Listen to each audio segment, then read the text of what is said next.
It's time for us now to take a look at what's been happening in the markets. The JSE opened weaker as global markets are pessimistic over the Federal Reserve reducing interest rates. Gold miners were lifted a little by safe haven trade. And on the local front, analysts are expecting a 25 basis points cut in July. And market expectations of a 50 basis points cut had dropped to 2.5 today. Well, to get more on this and other news making headlines on the world's international front, we joined in the studio by Ngoni Gwatidzo, who is Chief Investment Officer of Weaver Investments. Sir, welcome to our program. Thank you, Colin. Right, we normally say that we wonder what has happened on the local markets because we negated the fact that we didn't pay attention on what had been happening abroad. So yes, with that adage that when America sneezes, the whole world catches flu. Yes. The question is America about to sneeze? Well, Colin, what we've seen in the past few days is that markets were exuberant and they were expecting an interest rate cut.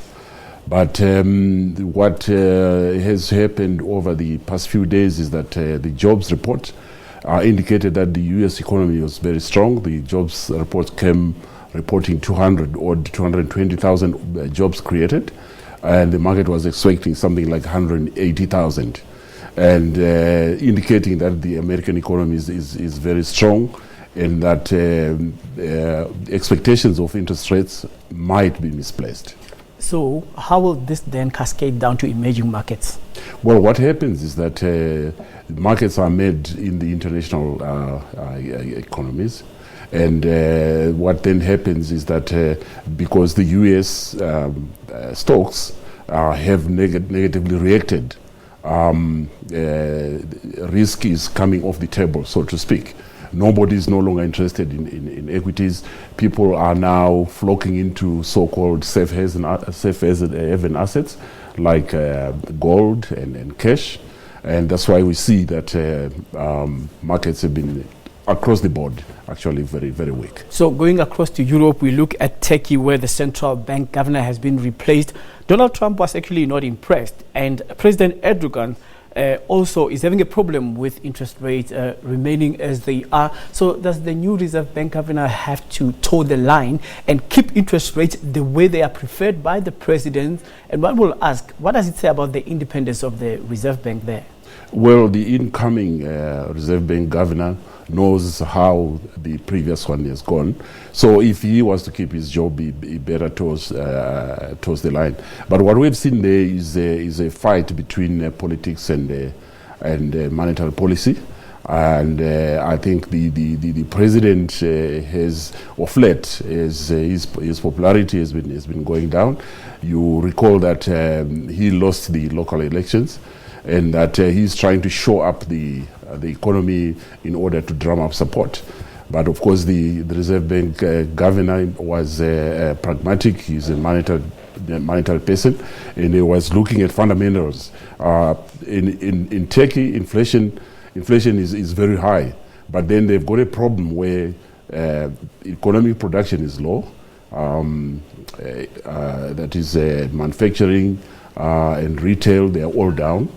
And interest rates, inflation is rising. So it's a bit of a quandary which they find themselves. And of course, I think the best way to approach that is to ensure that inflation is brought down. That is why the Reserve Bank governor, who has been fired, is actually, that was the reason why he was fired. So Deutsche Bank means business, but they're cutting 18,000 jobs. Deutsche Bank has given the reason which they gave was that interest, was rather equities. The equities business has not been doing well, and they had to lay off people. I think that with equity markets behaving the way they've been, you don't blame them. So 18,000 odd people are being laid off. Which is actually very sad, but it's a phenomenon which is getting off the ground all around, even here as well. We are seeing those kind of things happening. When we focus our attention on Greece now, will that country come out of the economic doldrums, looking at the scenario of out with Tsipras and in with Mitsotakis? When he was ousted, he had actually turned the corner in terms of the bailouts that they had to get from the European Union. Do you think that this is going to be a new broom that sweeps clean. I should think so. I think the problem with the previous government was that they promised far too much in terms of what they could do. Then they realized that as soon as they were in office, it was not possible.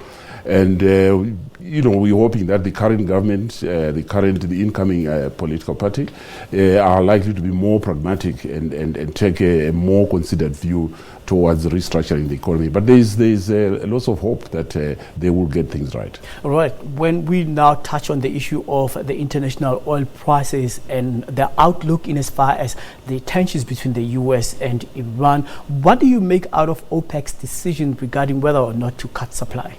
Well, you saw today that oil was one of the only other commodities to be ticking up. I think there's still tension in terms of oil supplies. But I think longer term, what we expected with the flailing or failing of the global economy, we think that the long-term demand for oil is going to be tempered downwards. All right. So much to talk about on the international front regarding business. Well, we're speaking here to Mr. Ngoni Gwatidzo, who is the Chief Investment Officer at Weaver Investments.